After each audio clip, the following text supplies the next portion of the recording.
Cool. All right, welcome everyone to yet another episode of Live Reality Games brings you Survivor Michigan, Mazed and Confused. Today we are diving into episode 7. So if you haven't seen it yet, stop, go watch it because we're going to pick it apart. With me tonight, I have Naomi. She is a big part of Live Reality Games, the page. Also, live reality games in general. She's had her hands in quite a few. She's helping with Survivor New York, correct? Why don't you tell me a little bit more about you? Yeah, so I'm the co-producer of Survivor New York. We have season 3 in the works coming out maybe soon. Stay tuned. And you've probably seen me cursing my butt off on Survivor Buffalo. Yes, I think a lot of people have seen that. We're also joined tonight with someone who has cursed their butt off in this season of Survivor Michigan, the legendary Ben. Welcome, Ben. Thank you so much for having me. You call me a legend. People keep on referring to me as a legend, and I think that's a stretch, but it's very kind. So thank you. Well, it's a legendary cast to begin with, so that in and of itself is kind of a little homage to you guys. But how could this season even exist up to this point if you weren't in it? Do you know what I mean? So sure. Thank you. The iconic Ben Will feud does not exist if you are not there. You know, like it doesn't exist unless we are all like the tribes were so perfect at the beginning too. It was glorious. Yeah. So funny.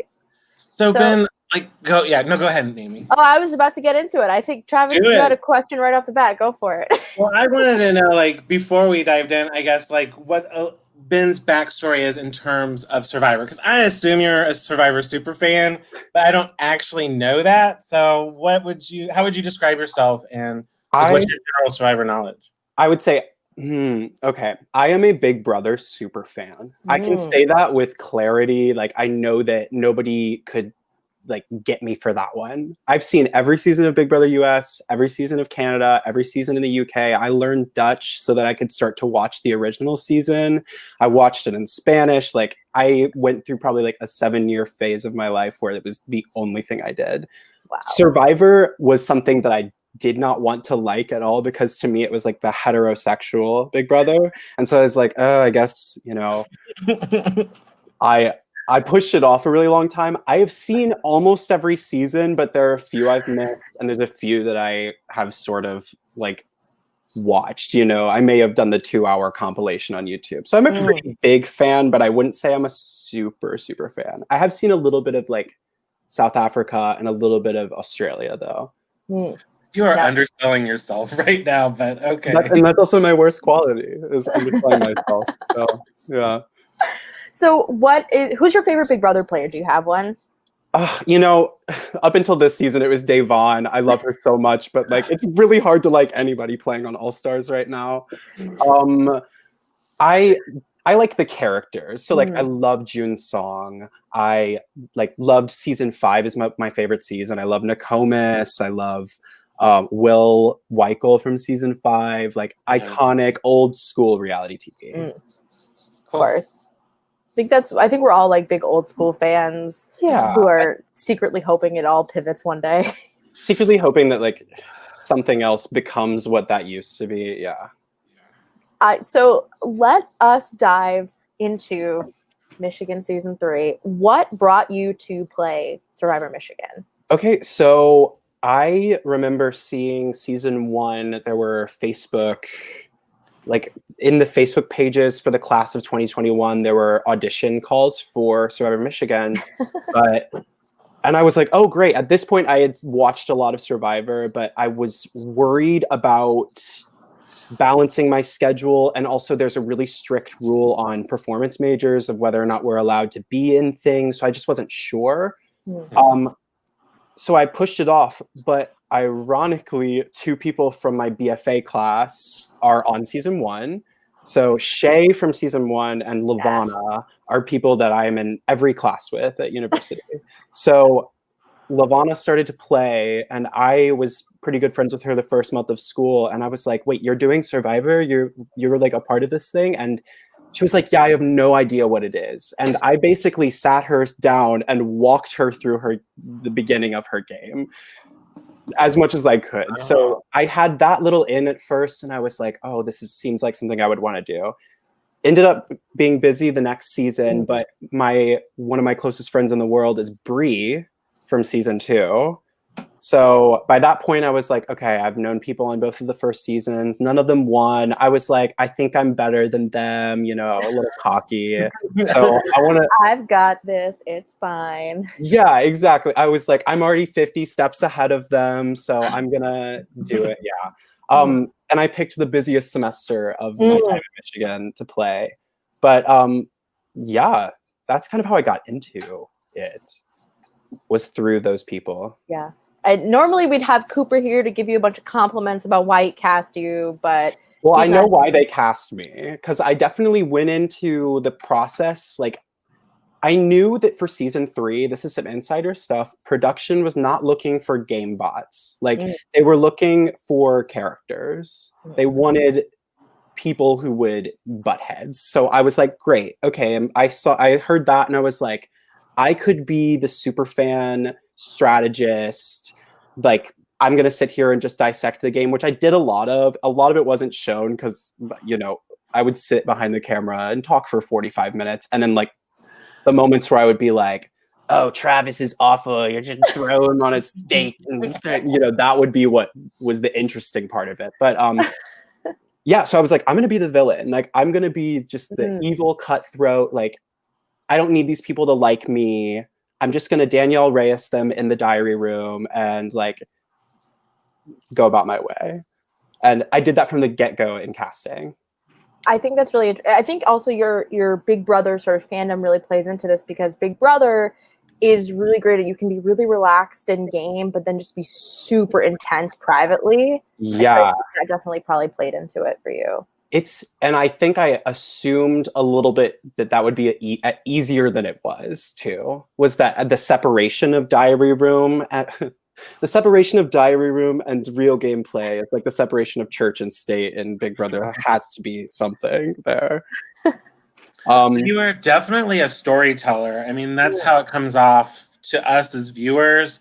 There's a lot. I mean, there are quite a few storytellers in this cast. Yes. When I said like this season couldn't happen without you, it's true, because there's a lot of continuity that you bring in terms of how you tell the story, but also you kind of were the juxtaposition to, like Will's storytelling. You got to see a different perspective from, the second half of the game, a different tribe, and that's kind of when you guys started to maybe fall apart a little bit.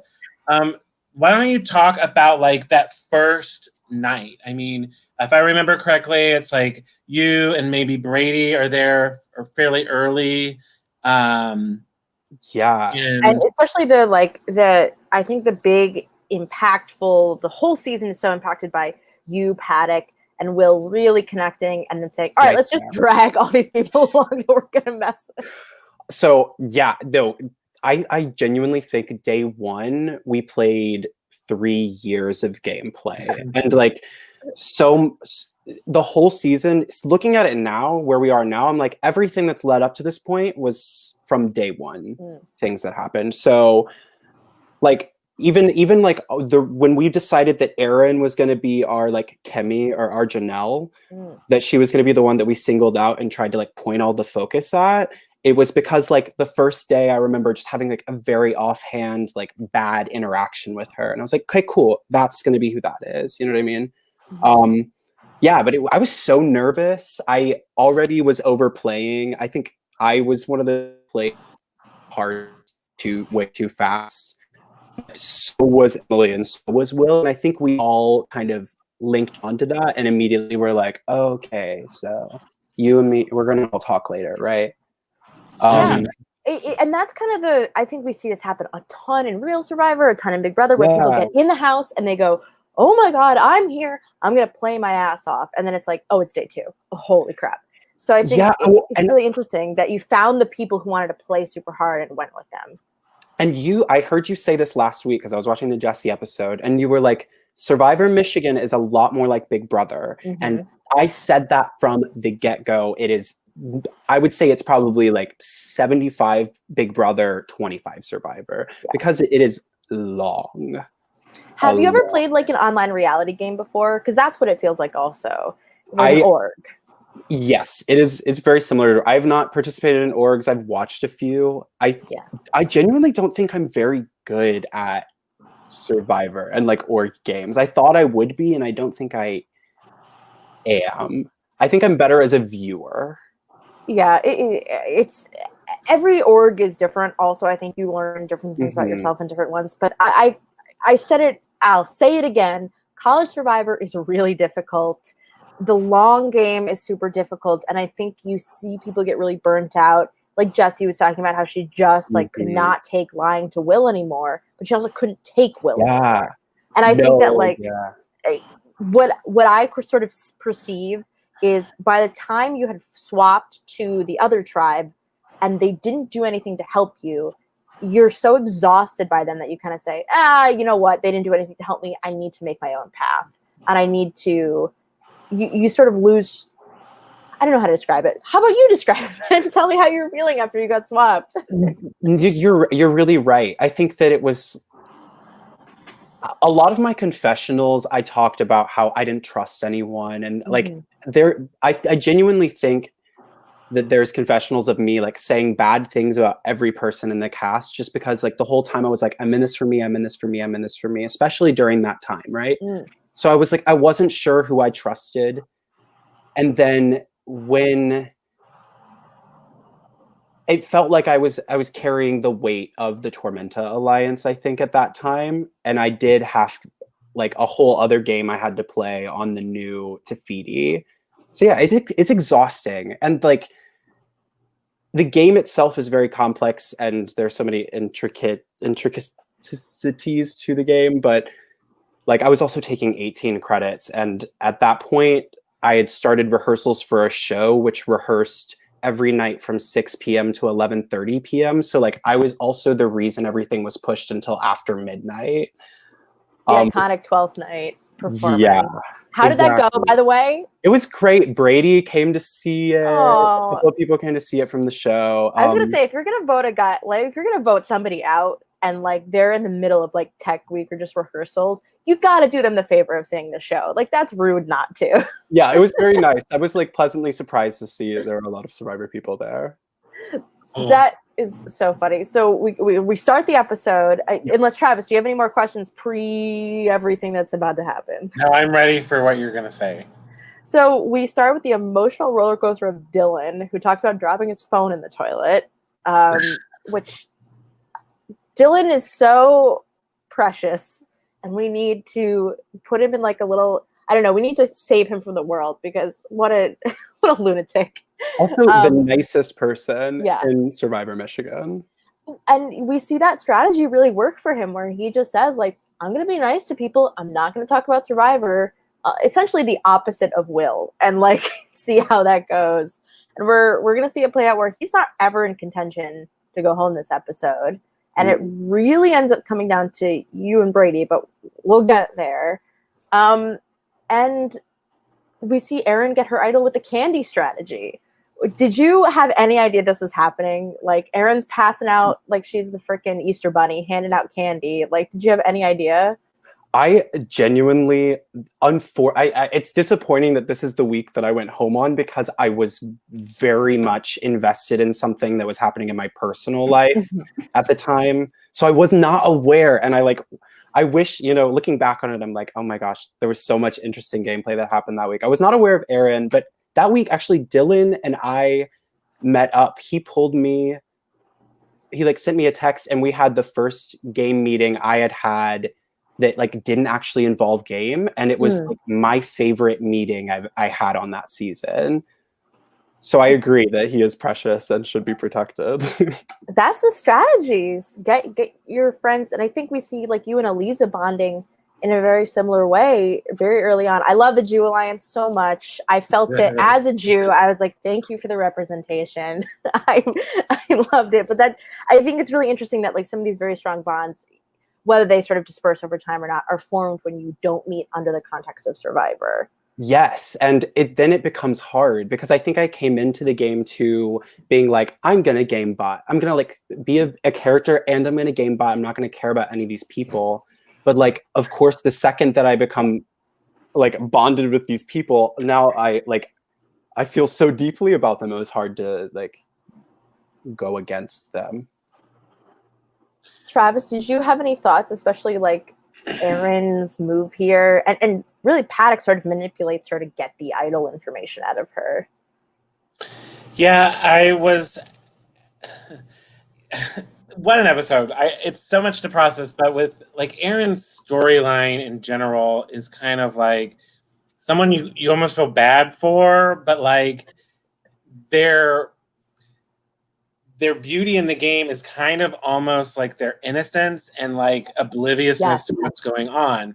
This is the first episode, it appears to me, that she kind of has a read of what's at least happening, but is still under this smoke screen a little bit of like who she can or can't trust. And so I'm excited to see what's happening for her moving forward with this, idol in her pocket. But I also think it could be like one of those train wreck situations where we all see what's about to happen except her. You know what I mean? So Ben, this idol lie kind of comes from you, and we don't really see it in the episodes actually happen. So you and Brady, from what it sounds like, lie and say this was your idol that you found back on the swap? The merge. So you lie and say it's the merge idol. It's your merge idol. The one you didn't look for. At this point, like, I made a lot of bad lies. Like, there were a lot of lies that I look back on, I'm like, that was unnecessary. And this one's kind of one of them, but it was such an obvious lie. Right. It was like after Tribal Council, everybody was like, oh, where'd you get it from? In front of everybody. And I was just like, and then they were like, is that the merge idol? And I was like, yeah. That's literally all I did. And then Cassie pulled me aside and was like, okay, if you want to actually keep working with me, you need to be honest. Like, where did that come from? And then I was like, okay, well, I explained that where it actually had come from Brady. But the people who were like so shocked by the lie that spun out of control, all I said was yes to their question. So can you tell us a little bit more about your relationship with Cassie? Because you're right that Cassie clocks immediately, like, you're lying to us, what's actually happening. So she's really observant, and I feel like we don't see it enough. Yeah, I think Cassie's an underrated player. Early in the game, she got a lot of flack because of the whole Mean Girl stuff. And it's Survivor. We've all been mean in our lives. I've been particularly mean. Like, I know a lot of people were pissed off because I didn't get as much criticism as some of the girls did. And I think that's like rightful. But Cassie is quiet. She was an observer, and we kept on ending up in alliances together because of like fringe people on our alliances. And by the time when I was swapped onto new Tafiti, she became someone I trusted because during that vote she didn't vote for me. So from then on out, when it looked like all of a sudden we were at the bottom of the numbers, she was all I had. Her and Dylan were. And she gets that information out of you. And it's funny how this lie almost protects Brady more than anything, because it allows like Erin. I mean, the details were a lot, but essentially it allows Erin to trust what Brady says over your lie, and then aligns Brady and Erin much closer together, which in a way is a contributing factor, I think, to you going home. I don't think it's the nail in the coffin by any means, but really. No, you're right. Because I actually met with Erin. I ran into Erin that week, and I tried to sort of, at that point, I was like, maybe I could get her on my side, but I realized that in lying, I protected Brady. But that was also part of why I lied, is I did want to protect Brady. He did use the idol on me, and I wanted to repay that because I didn't want to just burn everybody in the game I was with. And I think that's totally valid. Maybe Travis, you can talk about this maybe more a little bit, but like, you can't lose all your good allies, or you're left with 0 people to work with. Exactly.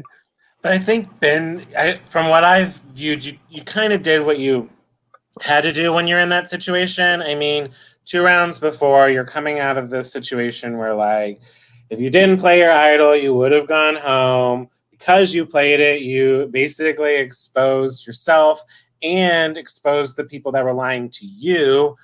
And then you have to take that information and roll with that. And like there's a part of me that like watched you and thought like there was like you almost threw your hands up in the air. But the other part of me was kind of like, no, I think what he's doing is trying to just find a way to step in the background when you've been so much in the spotlight. Mm-hmm. And oddly enough, like you kind of are able to do it. I think mainly because Will is so unabashedly ready to claim that spotlight. And in a way, like it was working for you. I just think it was like he had such tunnel vision. I'm very curious to see where this will. I mean, I know you can't expose anything for us, but that kind of tunnel vision that Will has, those blinders, like it's a very satisfying feeling when you've accomplished your goal of getting out the person you want. But then there's like oh, okay, now what? And I'm really like, feel like Will has to have thought that through because he's Will and we've seen the neurosis of Will. But at the same time, you're like, well, what is it? Because I don't know. I really don't know what Will's like next step is. And I didn't either at the time. Yeah, I was kind of confused. I was going to say, maybe you can talk a little bit more about like, you're watching Will just like deteriorate in a way. And I think for me, when I'm watching, I see like, oh, it's Will and Paddock, especially you knowing that you kind of got the boot from that trio. It's Will and Paddock. Do you ever think about saying anything to like Sabu Sabu or saying like, you guys, these two are like lockstep and you need to do something? I did. There were points in the week where I was very close to texting Emily B because she was the only person that I didn't have a relationship with. But the problem was that because of Devin and Eliza and I all were just put against each other during that swap moment. And basically throughout the week, we were all like, oh, we're together, right? Yeah, we're together. We all lied to each other and we're all like, yeah, this is going to be great. And then that sort of blocked off the opportunity for me to work with them. It was a very unfortunate swap for me. Like I was pretty aware at the swap. I was like, I don't think this, like I was aware that it was going to be a lot of work if I wanted to get out of that hole. One of the most brutal swaps I've ever seen where like just everybody is swapped boned in one way or another and you're just trying to get out of it and you've like positioned yourself where you know what's going on but you're still kind of screwed no matter what happens. And that's the thing about the long game is like you can be so boned in a swap and because there's so much time to build resentment or build forgiveness, like people come out of it and skirt out of it where normally in like a live game or like a shorter game, you can kind of like, even in like a regular Survivor, you got like 3 days and you're not. And like there's the festering really happens and kind of gets screwed even more as time goes on. It was definitely hard too because once the swap was just the defining moment, I think, for my game, where that was when I started the rehearsals.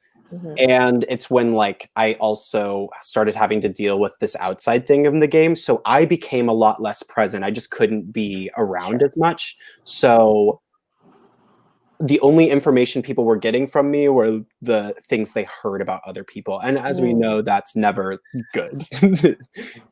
The rumors. rumors. Ben, I wanted to ask what your favorite flavor of LaCroix is. LaCroix? I don't know which way you pronounce it. I call it LaCroix. I like Pamplemousse. That's my favorite. Same. I drank a lot of it at work this past year.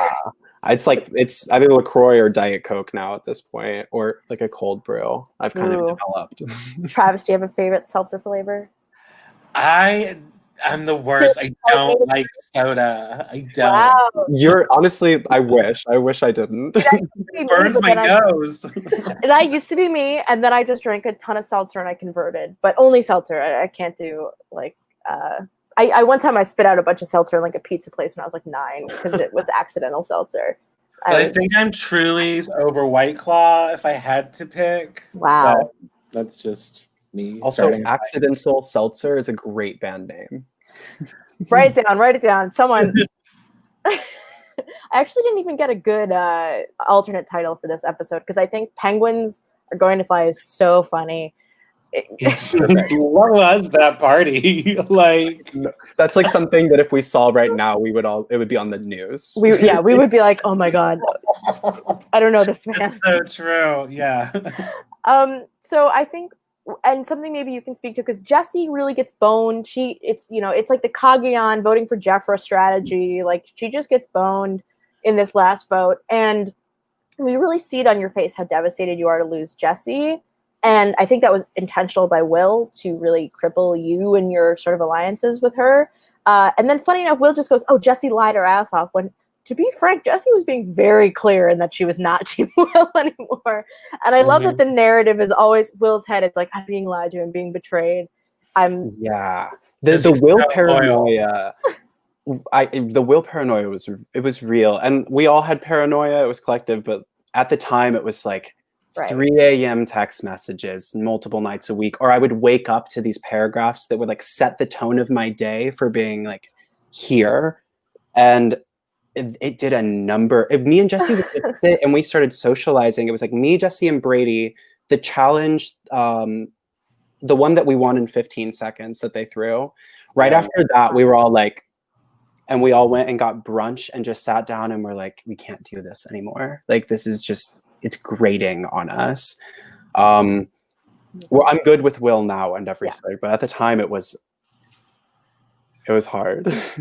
Survivor, I think, matters so deeply to people, because I know I've said things in games where I'm like, oh, that was very rude and I should not have said that. Yeah. Because you just care about Survivor so much and you want to win so bad. It just happens. And if you're able to move on in the post game, that says it all. If everyone's able to move on, I think, like, Andrew was saying this a lot too, like, it's fine.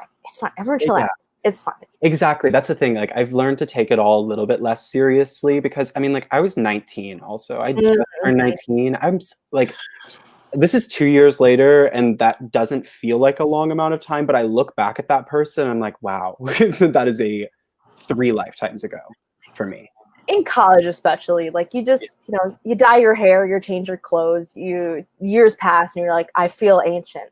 Like, when I don't know about you, but when, like, Paddock tells me she was born in the year 2000 or 99, I kind of I brace myself. I was born in 99 too. Yeah. Okay, so moving on.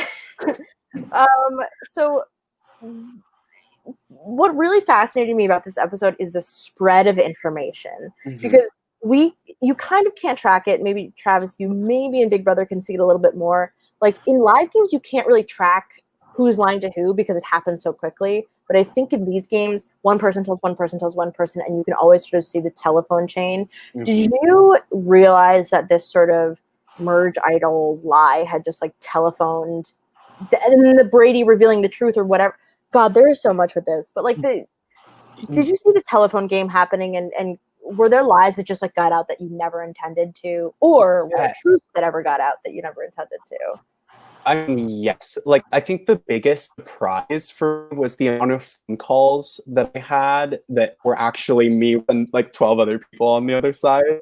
So, like, I think that my grasp on the game, I wasn't aware how well Eliza was playing me during the game. And but this lie about the idol, no, like, that's what fascinated me too, because the flow of information had completely stopped to me. There were 2 gates of entry for information to me, and it was Dylan, when he thought that he could save me, he gave me a little bit of information about how the vote was going to work, and then Brady, just out of courtesy, was like, it's going to be me or you. And I was like, okay, cool, like, I don't want to campaign against you, but it was, I mean, like, this was probably 4 days before the vote. We were pretty sure. I was like, it's going to be me or Brady this week. Wow, 4 days. That's what's so interesting about it, is like, I guess that's where, like, the real drain of it all comes from. And hearing you say that you had, like, that much time to even process and campaign for votes and so many and draft things. an email. Yeah, you don't see any of that behind the scenes. But that's one of the things that's really cool about the storytelling of a college base, and this one specifically, is like Naomi was saying, you get to see all that continuity. You can piece the storyline together, whereas in like a 2 or 3 day live game, so much is happening so quickly that you can have a confessional afterwards where someone said, oh yeah, so and I went and talked about blah blah blah blah blah. This, you're actually seeing so much of it pieced together in real time, and that makes it really exciting from the viewer's point of view of like, really, where is this going? What's next? And they can kind of twist you a little bit as you're watching the episode to make you kind of feel like you're going one way or another. Again, I think it's the Big Brother thing where like you know, when you're on the block, you know it's your ass going home potentially. And I think in this, you're very similarly, you're on the block, you know it might be you. And that really does a number on you mentally when you kind of know you're in the hot water. Also, Jesse says, hi, Ben, I miss you in the comments. I miss her. Jesse, I haven't seen Jesse since probably November or December because I was abroad last semester. So I miss you too, Jesse. Oh, man, that's what I love. Like the Chloe Aaron friendship. I love this so much. I love getting to know more. So we're at the challenge. The memory challenge that apparently almost everyone sucks at. So bad. Okay.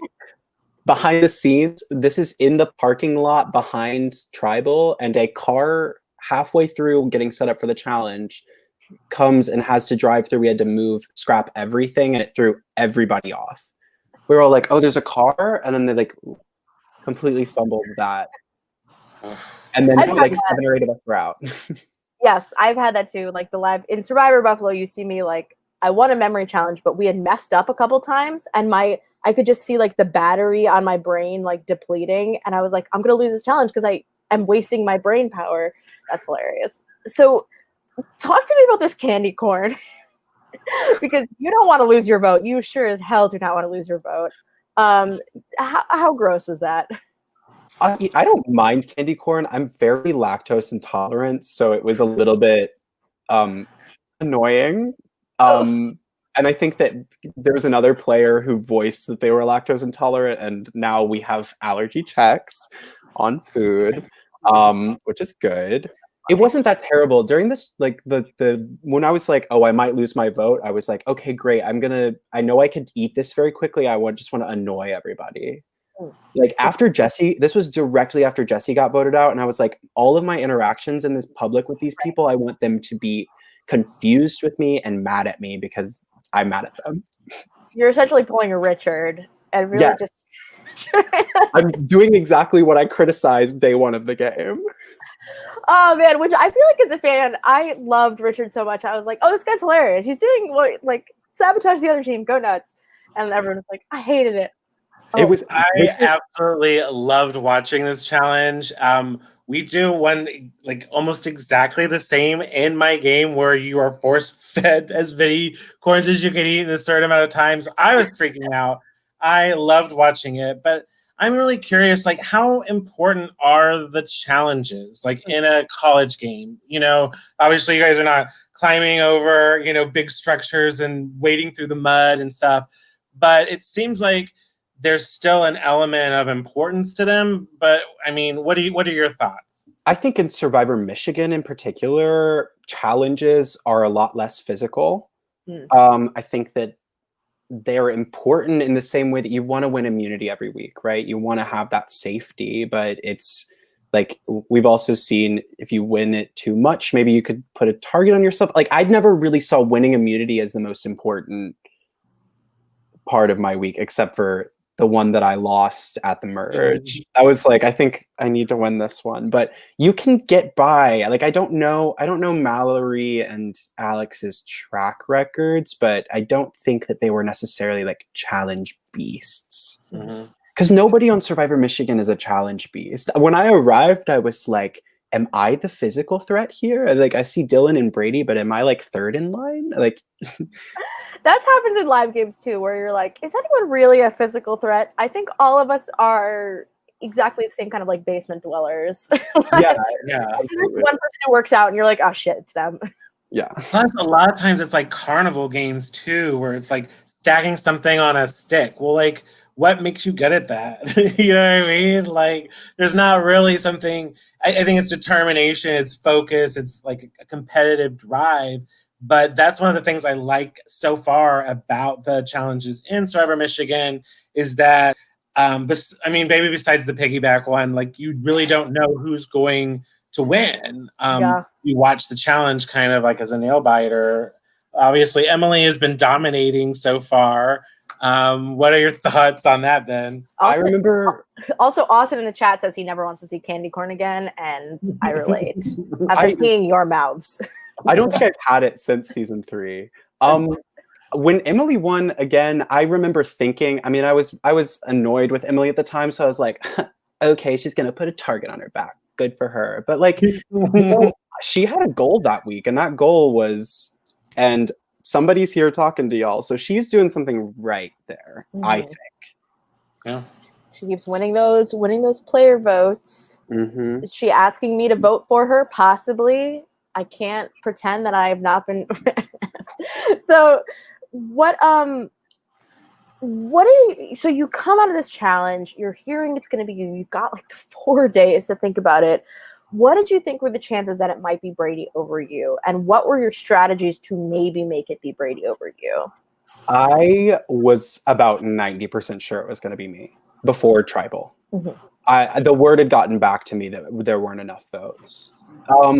My strategies, I didn't want to go and sell Brady down, like sell him out and bring bad light to him because he had just given me the idol and he had been so good to me in the game, even though he did vote for me.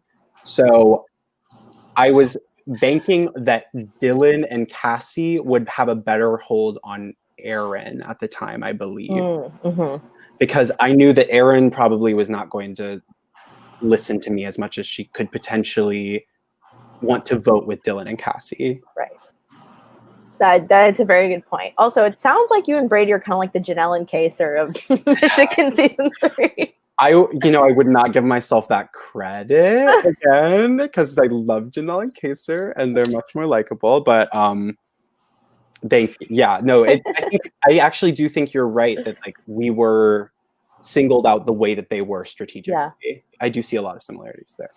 A tight pair is a tight pair, and like you can't deny how powerful that is in a game. And if you have a big alliance, you're going to want to go after the small pairs that you think are really sort of unified. Travis, did you have any thoughts on like all this strategy that goes on? Yeah, I mean, for me, I'm like, I can just eat it up because there's so many different strategies that work in the game like Survivor. Like that's something I've just preached for forever. It's like anyone can win. Anybody can win. Like anyone can lose too. And there's lots and lots of ways to lose. But when you really can step back and watch a game unfold and then step backwards and kind of piece together how these people got to where they're at, you really get a better bird's eye view of like what it means to play this game and how intertwined luck is with like taking control of your own destiny, plus this whole, outside influence of people around you. The thing that I saw with you, Ben, is that you seemed really adaptable to the people you were around, but then there was like a moment where it was like you switched it and you wanted them to adapt to you. It's like I put this time and energy in to develop these friendships with you. And I think you were really natural at that. But I always felt like in every one of your friendships or bonds or alliances or whatever you want to call it, there was a moment where it switched, where it was more like, okay, here's what's happening, Do you feel like that's a natural progression for how you play? I just think I'm incredibly controlling. I think that it's, and I that's the biggest thing I learned about myself was that as much as I want to relinquish power to other people in an alliance, I sometimes overthink things and then I will get it in my head that if we can't do it one way, it's not going to work out. And it's not always in something like when I'm controlling like this, it's not always for the detriment of the group. but it definitely is for myself first, which is not the way to play Survivor. You have to be more adaptable. You can't be adaptable to a point. And I think that I like allowed myself to be adaptable until I got busy, and then I was like, okay, I have to do it this way. I think like something very similar happened to me in Survivor Buffalo, where I felt like everybody was just like, what do we do? And I was like, all right, I'm mom, I'm in charge, here's what we're gonna do. Mm-hmm. And then the target on you gets bigger because you're the real decision maker, because everybody else is so kind of scared or maybe has their head in the clouds. And I totally relate to like the control freak like feeling. But yeah, I agree that sometimes it's not always to the detriment of the group. Sometimes you're just trying to get a group forward and get everybody to the finish line, and it kind of comes back to bite you in the butt. But that doesn't mean that you were making the wrong moves for everybody. You were just like, well, this is the group that will get me to the end, and let me try and take charge. And like I did a lot of talking in the DR where I was like, I don't actually trust X, Y, and Z, but like really I didn't actively work against most of the people that I like talked poorly against until it was very clear that we were working against you know. Also, Aaron wants to know, Ben, when are we hanging out? So well, you guys want to coordinate that? COVID-19 still is existing, but I have a hammock and we should go to the Arb and sit 6 feet apart. That's adorable. Yeah. Imagine being adorable. Every time I watch an episode, I have FOMO that I did not start a college Survivor. So it always exacerbates. So we get to tribal, but let's talk about the emails. Let's get to the emails. Yes. First of all, Travis, have you ever seen anything like this in your life? Not to the level. I've seen people like, I mean, kind of like show that they're gonna maybe do something, but this was planned and executed like incredibly. I've never seen anything quite like this. This feels like when they burn the camp down at the end of like Survivor, like that's, or like, Jatiya throwing the rice. It felt like that. Like, none of you are safe. You're all, I'm gonna torch your underwear. Here we go. So what was the reasoning that, what clicked and said, your brain said, this is what I'm gonna do. I know it's me. I'm out the door. Let's do it. Okay, so I wrote the email for the week before originally. And it wasn't as long. I included actually, I think, more personal messages in that draft that I decided I was like, at the time when I wrote that first one, I was like, oh, I really want to burn these people. But then I realized over the course of that week, I was like, I don't want to reveal too much of like personal information to the group. That would be just bad taste of me. I had a really hard time dealing with how we treated Aaron in the game, because I didn't really allow myself to develop a good opinion or relationship with Aaron. It was just like, she is the enemy. And then it was just we created a very hostile environment for her, which this is a fun game. And I don't think that was beneficial for anybody in the long run. So I felt very bad about that. And then when Emily and Will sent me those long game ending texts where we were like, we got you, I was kind of just, I guess I was like, okay that they made the game move to get me, because that was a great game move. Emily played Will and got him and said, we got you. But I didn't want them to win. So maybe walk us through, maybe I missed this in the episode a little bit. I know you guys talk about it in tribal. What Will or Emily, if you want to reveal this, what they said to you that kind of was like, you got, here's what we did. The final thing, I think it actually was the text messages that I did the little like dramatic reading of. That was the last time Will and I spoke, other than like that kind of weird apology at tribal council. Emily, I think, either called me or like I heard through the grapevine that like all of the work she had put into getting me that week. And then it was like, end of communication. You're gone, but I was still in the game. Was Emily's confessionals surprising to you? How early on she kind of starts the lies and gets the no sort of shit hitting the fan? You knew that was kind of... I knew that she was sneaky. I was not aware maybe that she was as masterful at the like quiet manipulation as she was. But I think when it started to happen to me more openly, I was like, oh, okay, so we have been playing it. I mean, I assumed that everybody was playing like Emily P. I assumed that Jessie was like out here masterminding me. She just cared. She just cared. So, Travis, any questions per the email? I mean, we're going to get into the contents next week, but I'd love to know, like, I don't know. Travis, do you have any thoughts? I have so much. My big thing is, here I am. I see Jesse's posted, Austin's posted, Aaron's posted. You know, you talked about, like, you're okay with Will now. You're cheering on Paddock, you know. I want to know, like, when you drop a bomb like this, you know, there's obviously, here we are, like 2 years later, you guys are all friends. That's really good to hear. But, like, walk me through, like, maybe those first few days, weeks after this happens. Like, how does that ripple through real life and the game? So I'm on jury. Yes. So let me try to think about how I can talk about this. Yeah.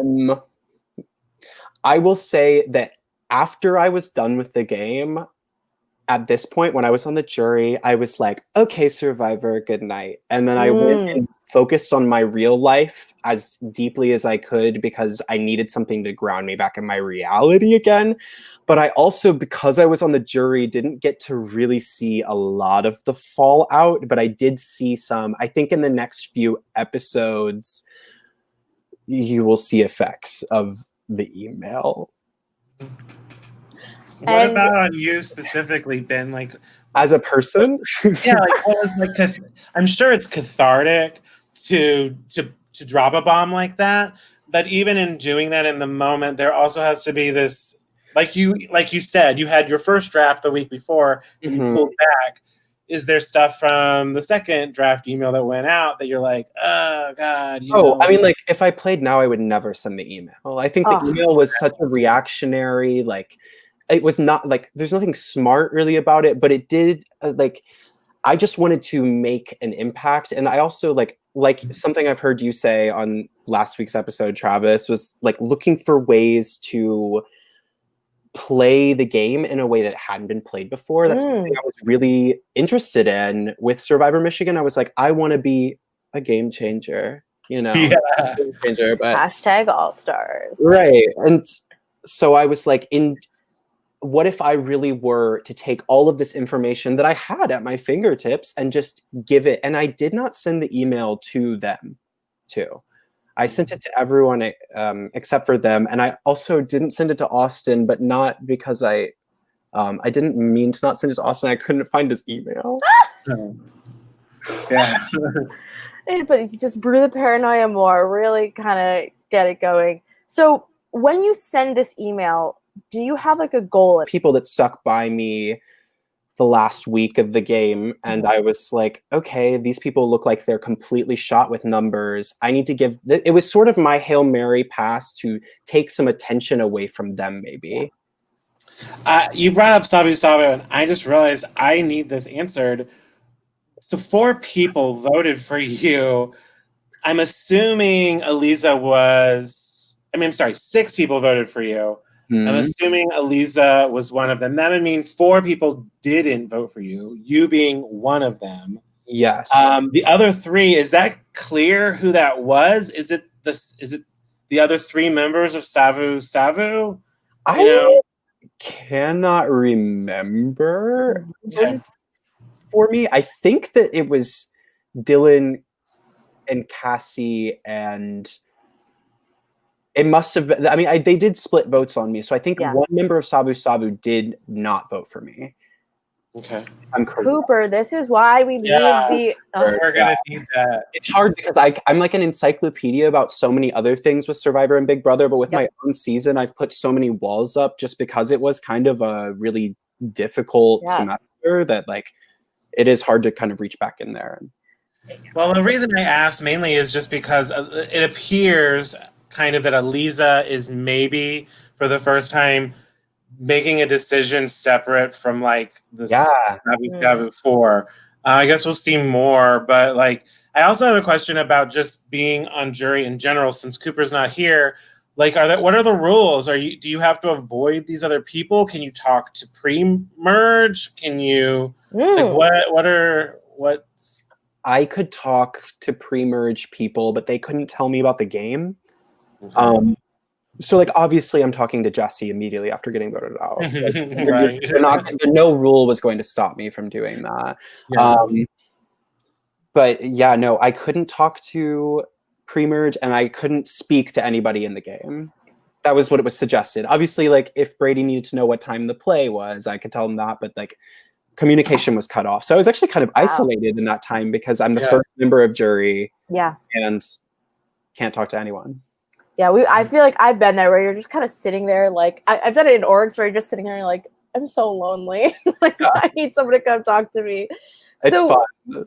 So being a jury, being a fan of Big Brother and seeing like juries, was there anything you were thinking of like I do not want to be a bitter juror? Or I am like I am so strongly opinionated about this. Right. I don't think there's such thing as a bitter jury. I think that juries by virtue are going to be bitter because that's just like what reality TV competition shows do them. I very much had it in my head. I was like, here's a list of people I won't vote for. Here's a list of people I maybe could be convinced to vote for. And here's who I want to win. And I'm going to hopefully be able to vote for one of these people in the end. It's very interesting because, you know, I don't want to ask like, oh, what would get your vote because I don't want to give too much away. But, you know, Jesse had talked about like playing the game, but also like, you know, real sort of stick-to-itiveness and like honesty, if I remember correctly. And I'm interested to know if maybe you want to reward, like getting voted out in this moment, do you want to reward backstabbing or do you want to sort of stick it to the backstabbers? Honestly, this is such a tricky spot. This is a tricky spot. Looking at it now, as a person not affiliated with that, you know, this is a tricky spot. I don't think I would be as personally hurt by anything. Like I think that I would really take anybody's game into account because I was such an abrasive player too. I think that I couldn't be hypocritical. I think that is the view that I had at the time of the game was a little bit hypocritical because I was expecting for these people to want to vote for me, even though I lied and backstabbed.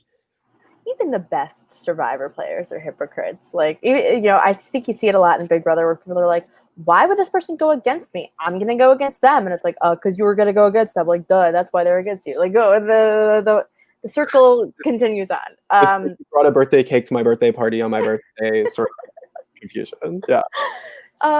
Travis, do you have any? I just had some random questions like, do you still have that Hugh Jackman poster? That always made me laugh. Yes, I do. It's over there somewhere. I have my Madonna poster is the iconic Madonna. Yeah. So it's the decorations say so much. And I was like, oh, I love that obscure little Hugh Jackman behind.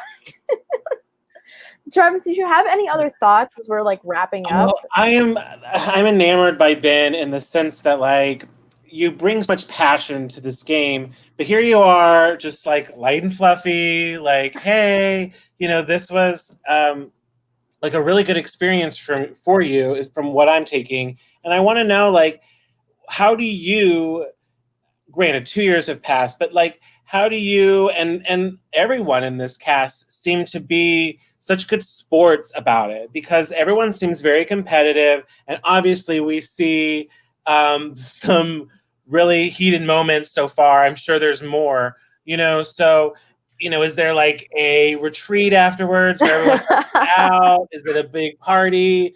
I mean, does it take time? Is it just person to person? How do you think you or people in general get to that point? I think we all played very passionately. Some of us filmed ourselves more, is the way I would put it. And so I think there's also a sort of kindred moment in that, and I will be a little bit critical of production for a moment, and that I am somebody who was friends with members of production when we were filming, right? So people viewed me as close to production. Ooh, yeah. People on production were in my ear a lot of the time, hyping up like the things that made me the evil villain character, because obviously it's entertaining. To them, it's fun, right? Yeah. It's fun to see me being like, oh, blah, blah, blah. But then it becomes kind of harmful for me as the reality TV contestant that they are supposed to be taking care of when they like, I will give an example. At the beginning of the game, we were sent a video from a former player who is now a producer of a cut, like a super cut of their bitchiest moments, in quotations. And this player asked all of us, they were like, be cutthroat. We want to see you do this. And so I just assumed that we all kind of were. And there were moments like that where production would be like, I would have production members being like, you are playing the best game. I think you're going to win. Now, how do you feel about Aaron? You know what I mean?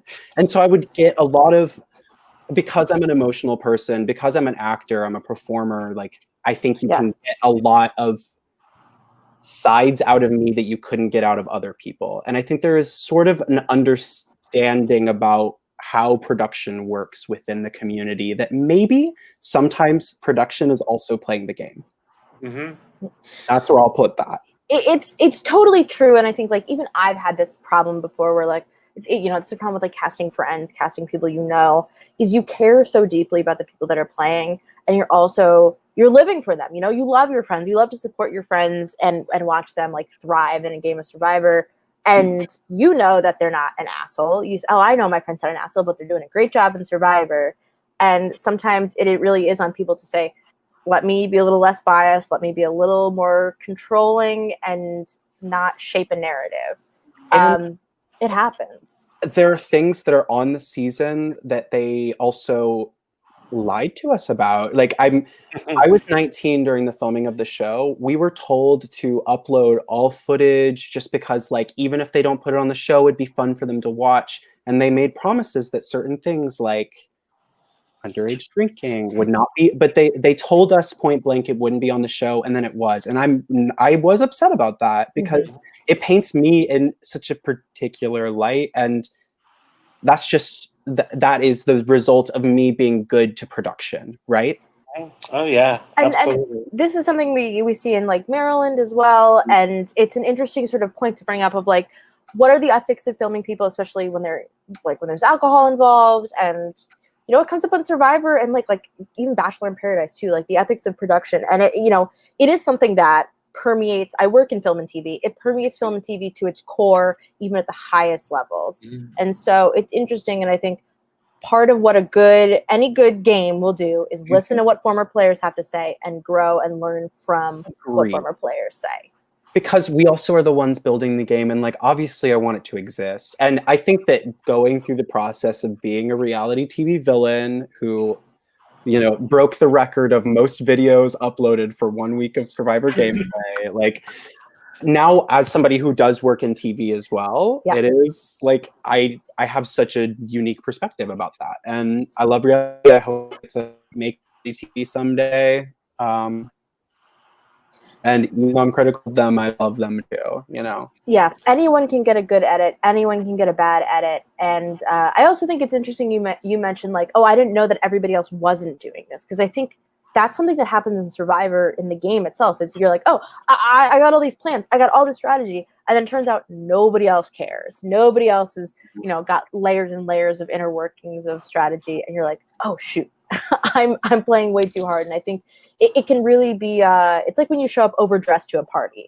You're like, oh my God, I showed up in a dress and everybody's in slacks. Like me, Will, and Emily were dressed to the nines, and everyone else was like just getting their clothes on in that first week too. Like wearing the pajamas to class vibe.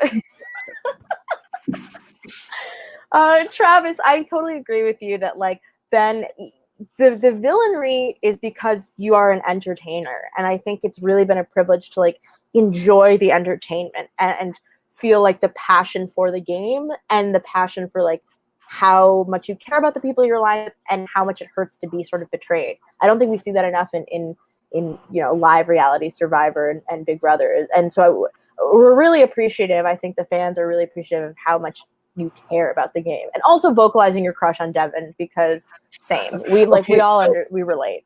That also, I didn't have a crush on Devin. I can use more. Was the goal. I was like, oh, I want them to think that me and Devin had talked because we really hadn't. You're more little surprises on your way out, aren't you? Really a mess. It's just so funny to be like, but also like everyone in the comments is like, it's the most iconic thing I've ever seen. Like, people really love it. Oh my gosh. Ben, is there any other fun details you want to tell us before we like go to bed and get dinner? I just think that you should definitely tune in. The next week's episode is going to be very good, from what I hear. And we shall go see 12th Night. Yes, come see 12th Night, 2018. Wow. Okay, I'm there, man. Yeah.